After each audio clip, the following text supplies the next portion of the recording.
အားလုံးပဲမင်္ဂလာပါဒီနေ့မှာတော့နွေရာသီနဲ့လိုက်ဖက်တဲ့တရက်သီးစိမ့်ငပိကျော်လေးကိုကြော်ပြပေးထားပါတယ်ရှင်ချင်းချင်းငန်းငန်းဆက်ဆက်အရသာလေးဖြစ်တာမို့ထမင်းပိုစားလို့ဝင်အောင်လိုက်ချက်စားကြည့်ကြပါအောင်ရှင်ပါဝင်တဲ့အဓိကပစ္စည်းတွေကတော့တရက်သီးစိမ့်ငါငပိချက်သွန်ဖြူချက်သွန်နီးငရုတ်သီးစိမ့်တို့ပဲဖြစ်ပါတယ်ငါအစာပစွန်ချောင်းမို့ကိုအသုံးပြုလို့လည်းရပါတယ်ရှင်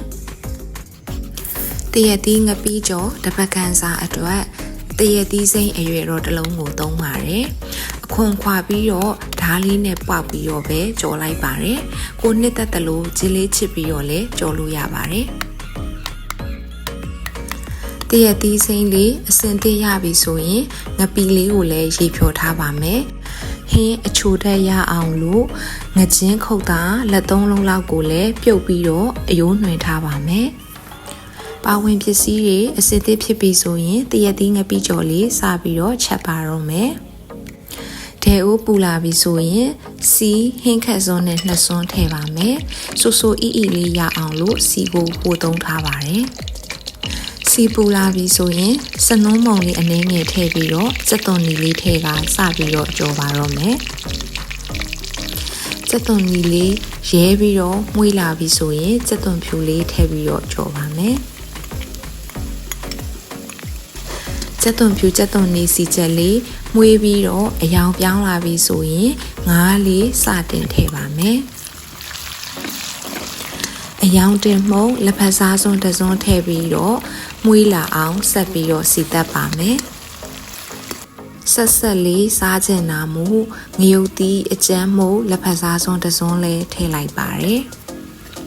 ဒီနေရာမှာစီတက်လေးတူးမသွားအောင်ဂရုစိုက်ရပါမယ်ခဏလောက်မှွေပြီးတဲ့အခါမှာငပိရေ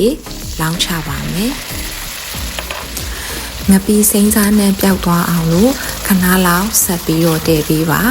ဒီနေရာမှာမီးကိုတော့အရန်မပြင်းစေဘဲနဲ့ပုံမှန်မီးအပူချိန်လေးနဲ့ပဲကြော်ပေးပါရှင်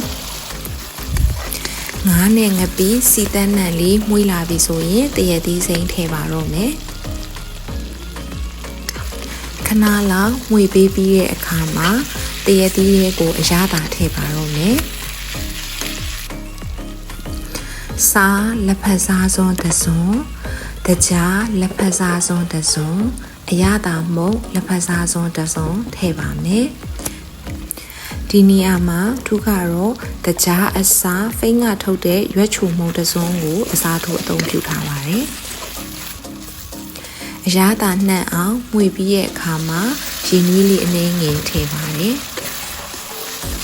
ကိုလိုချင်တဲ့အပြော့အမအနေထားလေးရောက်ပြီဆိုရင်အရသာမြည်ကြည့်ပါမယ်ဒီနေရာမှာထူကတော့ရင်ခွဲသီးကိုသုံးထားတာဖြစ်တဲ့အတွက်နည်းနည်းလေးချင်လို့မှုလို့ငံပြားရည်လေးအနည်းငယ်ပေါက်ပြီးတော့အရသာပြင်လိုက်ပါတယ်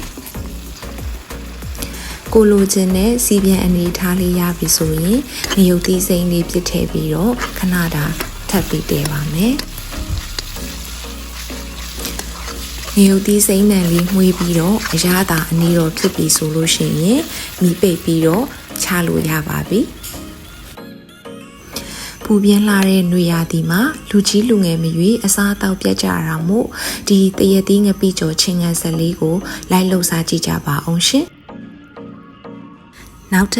ပ်ဗီဒီယိုအသစ်တွေကိုလည်းတင်ပေးအောင်ပါမို့တို့ channel လေးကို subscribe မလုပ်ရသေးရင် subscribe လုပ်ပြီးတော့ like and share လေးလုပ်ပေးကြပါအောင်ရှင်အားလုံးကိုကျေးဇူးတင်ပါတယ်ရှင်